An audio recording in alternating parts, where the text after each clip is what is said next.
આરટીઆઈના દુરુપયોગ પર નિયંત્રણ લાવવા માટે મુખ્યમંત્રીને રજૂઆત કરવામાં આવી. પૂર્વ સુરતના ધારાસભ્ય અરવિંદ રાણાએ પત્ર લખીને રજૂઆત કરી. આરટીઆઈ એક્ટ હેઠળ લોકોના ખાનગી બાંધકામની વિગતો મેળવવામાં આવે છે. માહિતી મળતા અધિકારીઓ પર દબાણ લાવીને હેરાન કરવામાં આવે છે. મિલકત માલિકોને બાંધકામ તોડવાની ધમકી આપીને તોડ કરવાનો પણ દાવો કરાયો. ઘણા લોકો પરેશાન થઈને આપઘાત કરવા મજબૂર થઈ રહ્યા છે. આરટીઆઈથી લોકોને હેરાન કરનાર વિરુદ્ધ કાર્યવાહીની માંગ ઉઠી. મહારાષ્ટ્રમાં ખાનગી મિલકતની માહિતી આરટીઆઈ હેઠળ ન આપવાનો આદેશ થયો છે. મહારાષ્ટ્રની જેમ ગુજરાતમાં પણ આદેશ આપવા માટે ધારાસભ્યની રજૂઆત. સરકાર દ્વારા બનાવવામાં આવેલો આરટીઆઈ એટલે કે રાઇટ ટુ ઇન્ફોર્મેશનનો જે કાયદો છે તેનો આજે અનેક લોકો ગેરઉપયોગ કરી રહ્યા છે. બાંધકામથી લઈને જરૂરી એવી માહિતીની લઈને તેનો ગેરઉપયોગ કરાઈ રહ્યો છે. ક્યાંક કોઈને બ્લેકમેલિંગ પણ કરાઈ રહ્યા છે. ત્યારે આ જેનો દુરુપયોગ થાય છે તેની સામે કડક કાર્યવાહી કરવામાં આવે આવા નાગરિક સામે, તેને લઈને પૂર્વ વિધાનસભાના ધારાસભ્ય અરવિંદ રાણાએ મુખ્યમંત્રીને પત્ર લખ્યો છે. આપણી સાથે અરવિંદ રાણા જોડાયા છે, તેઓની સાથે વાત કરીશું. અરવિંદભાઈ, આપણે એક મુખ્યમંત્રીને પત્ર લખ્યો છે અને ખૂબ જ મહત્વની બાબતનું આપણે મુખ્યમંત્રીને ટકોર કરી છે કે જે આરટીઆઈના જે કાયદાનો લોકો દુરુપયોગ કરી રહ્યા છે તેને લઈને શું છે આગળ બાબત? માહિતી અધિકાર અધિનિયમ 2005 એ દેશમાં અને રાજ્યમાં અમલમાં છે.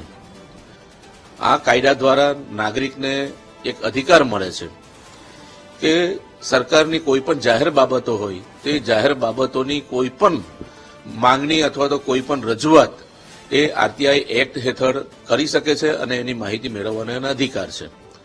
પરંતુ આરટીઆઈ એક્ટ હેઠળ અને આરટીઆઈના કહેવાતા એક્ટિવિસ્ટો દ્વારા ખાનગી માલિકીની મિલકતો હોય, પોતે કોઈ ઘરનું ઘર બનાવતું હોય, એને કોર્પોરેશનમાં પ્લાન રજૂ કર્યો હોય, એ પ્લાન પ્રમાણે બાંધકામ કરતા હોય, કોઈ પોતાના મકાનમાં રિનોવેશન કરતા હોય, ફેરફાર કરતા હોય, તો આવી માહિતી, વ્યક્તિગત લોકોની માહિતી આરટીઆઈ એક્ટ હેઠળ માંગણી કરવામાં આવે અને માંગણી કર્યા પછી એની જે માહિતી મળે એ માહિતીના આધારે એ વ્યક્તિની ઉપર દબાણ કરવામાં આવે.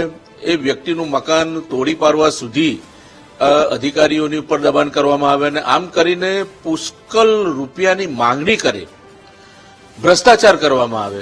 આવી ગંભીર રજૂઆત એક ચૂંટાયેલા પ્રતિનિધિ તરીકે જ્યારે અમારી પાસે આવતી હોય ત્યારે સુરત શહેરમાં કેટલાક કિસ્સામાં તો કેટલાક લોકોએ આના ત્રાસમાંથી મુક્ત થવા માટે આપઘાત સુદ્ધા કરવા પડ્યા છે.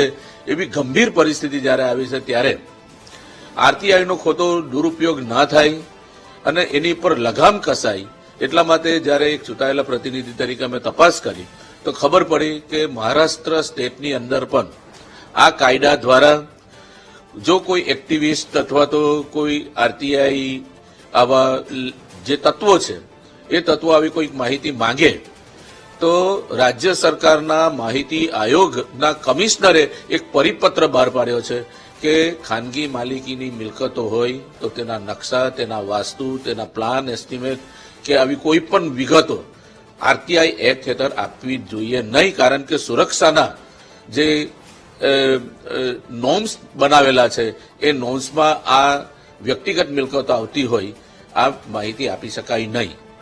તો આના આધારે ગુજરાત રાજ્યના મુખ્યમંત્રી આદરણીય શ્રી ભૂપેન્દ્રભાઈ પટેલ સાહેબને અમે પત્ર દ્વારા એક રજૂઆત કરી છે અને મહારાષ્ટ્ર સરકારના જે આયોગ છે એ આયોગના કમિશનર દ્વારા જે આદેશ બહાર પાડવામાં આવ્યો છે એની નકલ પણ મોકલી છે.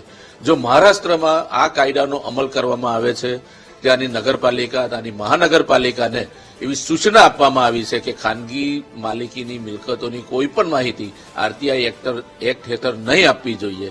તો આવો પણ નિયમ ગુજરાત રાજ્યની તમામ નગરપાલિકા અને મહાનગરપાલિકામાં કરવામાં આવે એવી રજૂઆત અને એવી માંગણી એક ચૂંટાયેલા પ્રતિનિધિ તરીકે માનનીય મુખ્યમંત્રીશ્રીને મેં કરી છે.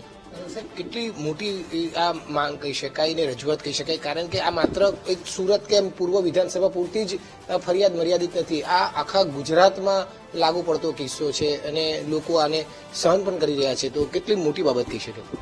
ખૂબ જ મોટી બાબત છે અને ઘણા વર્ષોથી લોકો આ મુશ્કેલીનો ભોગ બનેલા છે અને એટલા માટે જ રાજ્ય સરકારને આ રજૂઆત કરવામાં આવી છે અને મને વિશ્વાસ છે કે રાજ્ય સરકાર આમાં પોઝિટિવ નિર્ણય લઈને જે મહારાષ્ટ્ર સરકારે જે નિર્ણય કર્યો છે તેવો જ નિર્ણય ગુજરાત રાજ્યમાં પણ અમલમાં આવે.